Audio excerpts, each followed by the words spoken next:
Even though you are not a radiologist, and neither am I, you could see in this x-ray of a child's lower extremities that there are some irregularities in the proximal right femur, also probably in the distal femurs, and perhaps subtly in the proximal tibias as well.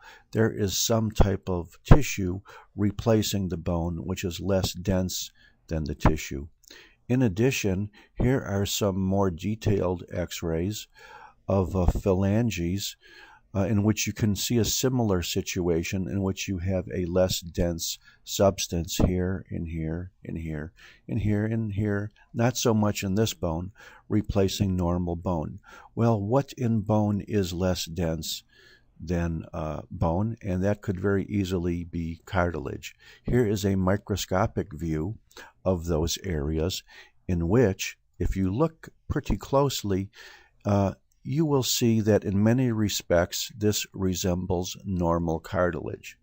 However, it is much more cellular than normal cartilage usually is. As you know, in the average classical normal cartilage, you should see a lot more matrix than you see here. This is much more cellular than normal cartilage. Normally, one cell lives in one lacunae and it is widely separated from its neighbors. And here, there are a lot of people living close to each other. And I think if we look close enough, you'll probably see areas like here. Oh, maybe here. In which you see more than one chondrocyte living in a lacuna. In addition, some of them are big. As worrisome as this may look like, it is not malignant. If it would become malignant, you would then call it a chondrosarcoma. This is a chondroma.